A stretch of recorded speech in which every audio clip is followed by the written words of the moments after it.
लगाने को कहा। हरि ने जैसे ही कार का सेंट्रल लॉक खोला तभी दोनों बदमाश रुपयों से भरा बैग लेकर फरार हो गए। पिछले 24 घंटे में कवि नगर थाना क्षेत्र में ये दूसरी बार हुआ है जब बदमाशों ने दिन दहाड़े घटनाओं को अंजाम दिया। अभी कल हुई घटना का पुलिस खुलासा नहीं कर पाई थी, तभी बदमाशों ने आज एक कारोबारी की कार से 25 लाख रुपए उड़ाकर पुलिस को एक चुनौती दी है। आगरा थाना हरि पर्वत इलाके में एक ऐसे गिरोह का पर्दाफाश हुआ है जिस गिरोह ने एक जूता व्यवसायी को उसके बच्चे का एडमिशन कराने के नाम पर लाखों रुपए ठग लिए और जब ये बात उस बच्चे के परिजनों को मालूम पड़ी तो उस व्यक्ति को दबोच लिया और कर दिया पुलिस के हवाले। अपने नौनिहालों का स्कूल में एडमिशन कराना अब एक मुसीबत से कम नहीं है और इस मुसीबत से बचाने के नाम पर कुछ लोगों ने इसको फ्रॉड करने का नया रास्ता बना लिया है। पहले जो माँ बाप डोनेशन की वजह से परेशान रहते थे उनके लिए एडमिशन करवाने के नाम पर लोग भारी रकम वसूल कर रफू चक्कर हो जाते हैं। ऐसा ही एक मामला आगरा के थाना हरि पर्वत क्षेत्र का है जहाँ 4 लोग के गैंग ने शहर के नामी स्कूल में एडमिशन करवाने के नाम पर अभिभावकों से लाखों रुपए वसूल लिए और एडमिशन के नाम पर टहलाते रहे। जब अभिभावकों ने ज्यादा जिद की तो उन्होंने उसी स्कूल के फर्जी दस्तावेज बना उनके हाथ में थमा दिए।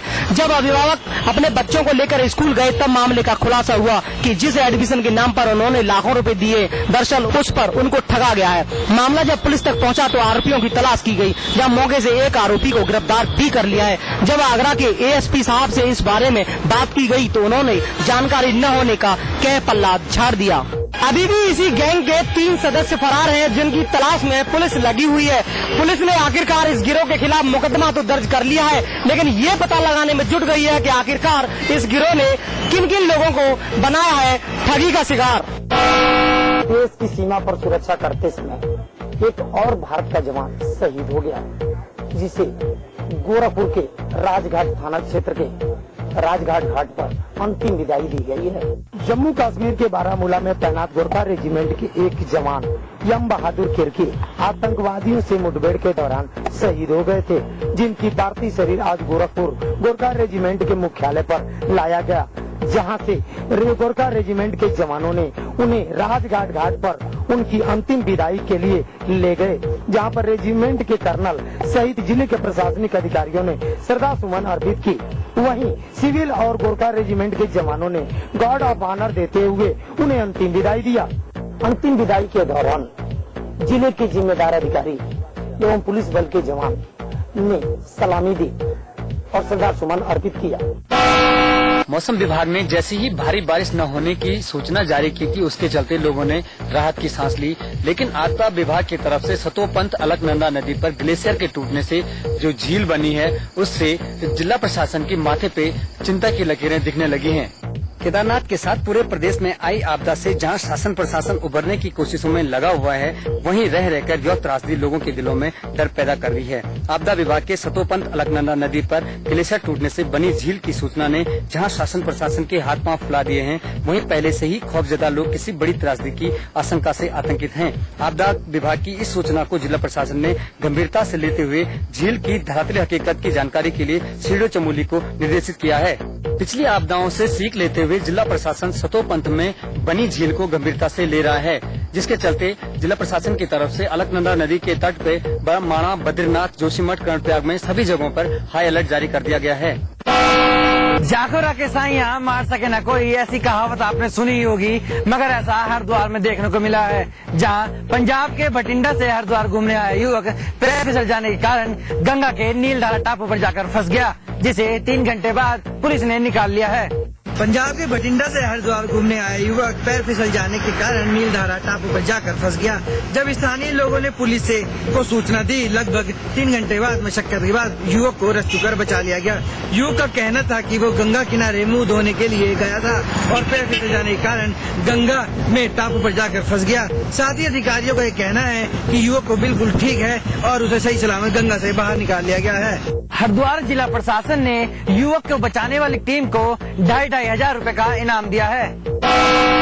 आपदाग्रस्त इलाकों में लचर सूचना तंत्र बना पुलिस के लिए मुसीबत। समय पर सूचना नहीं मिलने से राहत एवं बचाव कार्य में आ रही है देरी। सटीक सूचना तंत्र नहीं होने से आपदाग्रस्त इलाकों में राहत एवं बचाव कार्य में हो रही देरी से सबक लेते हुए नैनीताल पुलिस ने अपने सूचना तंत्र को मजबूत करने का फैसला किया है। इस संबंध में एसएसपी नैनीताल ने जिले के तमाम पुलिस अधिकारियों की बैठक लेकर उन्हें जिले के दूरस्थ एवं राजस्व इलाकों में सूचना तंत्र को मजबूत करने के निर्देश दिए हैं। बैठक में तय किया गया है कि ऐसे इलाकों में वायरलेस सेवा शुरू की जाएगी ताकि दैवीय आपदा की सूचना पुलिस को तत्काल मिल सके और समय पर पुलिस बचाव कार्य में जुट सके। वायरलेस सिस्टम का जल्द ही प्रस्ताव बनाकर शासन को भेज दिया जाएगा। अल्लाह के नेक बंदों पर रहमतों की बारिश करने वाला दिन रमजान का पाक महीना शुरू हो गया है। इस्लाम धर्म को मानने वाले लोगों का कहना है कि 30 दिन तक रोजा रखकर वह अल्लाह के सामने सजदा करेंगे और अपने गुनाह की माफी मांगेंगे। रमजान के लिए सामान खरीदने वालों की भीड़ से गुलजार हो गया है इलाहाबाद का बाजार। कोई खजूर खरीद रहा है तो कोई सुतपैनी, किसी को टोपी खरीदनी है तो किसी को सहरी और इफ्तार का सामान। खुदा की इबादत में कोई कोर कसर न रह जाए, इसके लिए धार्मिक किताबें और तस्वीरें खरीदी जा रही हैं। इस दौरान 5 वक्त की नमाज अदा करनी होती है और साथ ही गुनाहों बुराइयों से दूर रहकर इबादत करनी होती है। 30 दिन तक रोजा रखने के बाद ईद की खुशियाँ मनाने का मौका मिलता है। ऑस्ट्रेलिया के पूर्व स्पिनर और दिग्गज खिलाड़ी शेन वॉर्न को आईसीसी हॉल ऑफ फेम में शामिल करने की घोषणा कर दी गई है।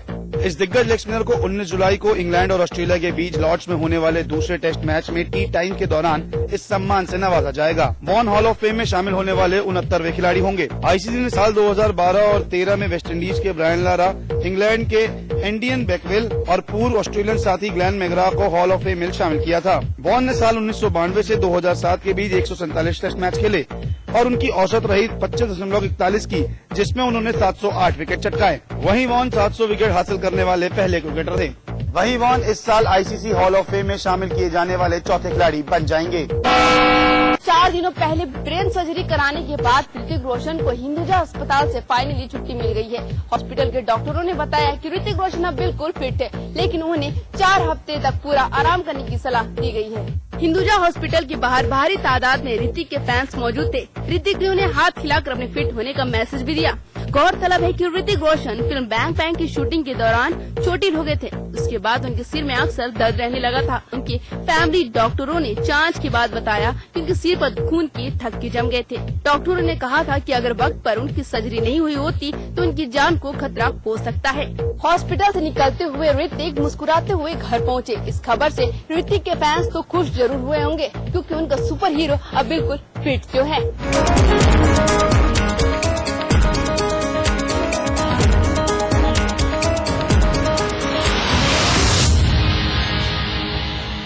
JB Institute of Technology, Dehradun, the best institute of engineering with best faculty and good infrastructure. JB Institute of Technology, inspiring minds, transforming lives. And at 72 Chakrata Road, Dehradun. My love of my life, Julie. उंगली खुजली ने plan बनाया quickly और pipe दबाया quietly. एक refreshing mini गम। आजली क्या? चाहे real estate में करना हो निवेश या प्रॉपर्टी से जुड़ा फर्जीवाड़े का हो कोई केस, आप पूछ रहे हैं सपनों का आशियाना या प्लॉट खरीद कर घर बनाना, सीधे हमारे प्रॉपर्टी एक्सपर्ट से कीजिए सवाल। अपनी समस्या हमें ईमेल करें propertyexpert@समाचारplus.com पर या हमें फोन करें और पाएं अपने सवालों के जवाब प्रॉपर्टी एक्सपर्ट में रविवार शाम 4 बजे सिर्फ समाचार प्लस पर। खोल दो इन खिड़कियों को, इन दरवाजों को, हाथों को फिर से हाथों में डालो। किसी को गुदगुदाओ, दोस्ती करो, मोहब्बत करो।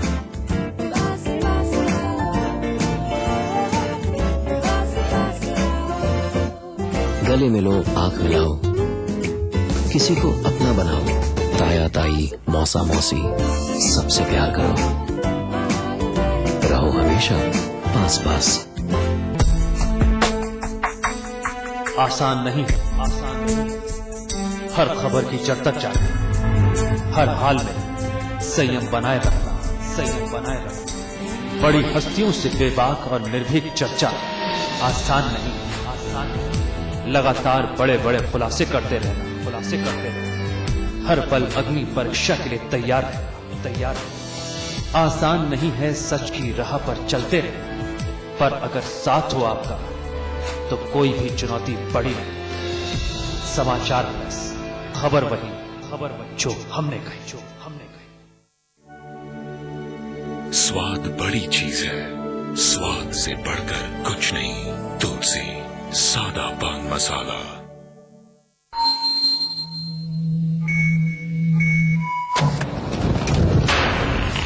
पत्रकारिता के हर फन का उस्ताद, जो खबरों में भर देता है फौलाद, सच की वकालत करने वाला एक नौजवान, जो बंद कर देता है हर झूठ की जुबान। लोग कहते हैं जिसे बेबस और मासूमों की आवाज, जिसकी एंकरिंग का है अपना एक अलग अंदाज। देखिए अतुल अग्रवाल को सिर्फ समाचार प्लस पर। खबर वही जो हमने कही। क्या वास्तु दोषों से ग्रसित है आपका मकान? क्या ग्रह नक्षत्रों की आड़ी तिरछी चाल आपको करती है परेशान, या कुंडली का कोई दोष आपको पहुंचा रहा है नुकसान? पंडित श्री वैभवनाथ शर्मा आपकी हर मुश्किल का करेंगे समाधान। देखिए हमारा खास कार्यक्रम आपके सितारे, सोमवार से शनिवार सुबह 8:30 बजे सिर्फ समाचार प्लस पर।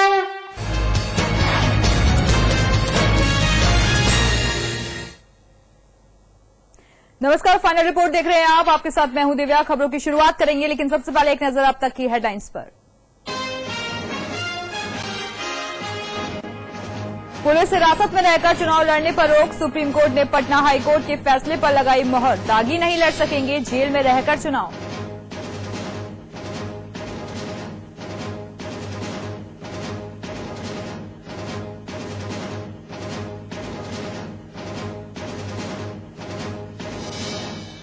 यूपी में जातिगत सम्मेलन के नाम पर रैलियां बंद। जातिगत रैलियों पर इलाहाबाद हाई कोर्ट की लखनऊ बेंच ने लगाई रोक।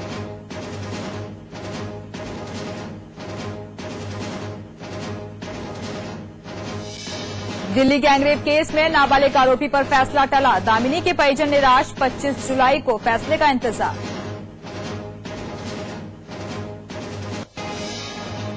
मुरादाबाद में एमबीबीएस छात्रा की हत्या के विरोध में मुलायम सिंह के दिल्ली आवास के घर के बाहर प्रदर्शन। प्रदर्शनकारियों पर पुलिस ने किया लाठीचार्ज।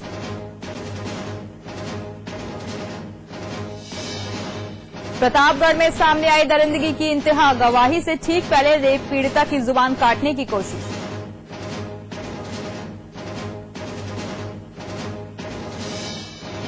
उत्तराखंड में खाद्य सुरक्षा विधेयक के मसौदे पर कैबिनेट में शुक्रवार को होगी चर्चा। मुख्यमंत्री बहुगुणा का बयान, प्रदेश की 75% जनता को किया जाएगा शामिल। गाजीपुर में बदमाशों ने युवक को मारी गोली। ग्रामीणों ने तीनों आरोपी बदमाशों को मौके पर ही पीट कर उतारा मौत के घाट। बलिया में 3 सगे भाई बहनों ने जहर खाकर दी जान। खुदकुशी के कारणों का पता नहीं। माता पिता की पहले ही हो चुकी है मौत।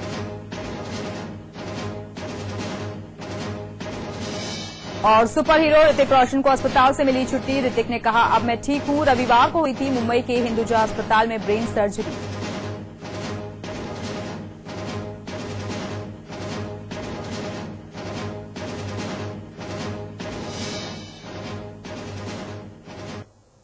और अब खबरों की शुरुआत करेंगे मुरादाबाद की खबर से। मुरादाबाद के तीर्थंकर महावीर विश्वविद्यालय में फरीदाबाद के एमबीबीएस छात्रा नीरज भड़ाना की मौत का कारण हत्या सामने आने पर छात्रा के परिवार के गुस्से का गुबार फूटा है। नीरज के परिवार के लोगों ने टीएमयू के बाहर दिल्ली हाईवे जाम किया, फिर दिल्ली के जंतर मंतर पर न्याय की उम्मीद में प्रदर्शन भी किया कि शायद बिटिया के कातिलों को इंसाफ मिल जाए।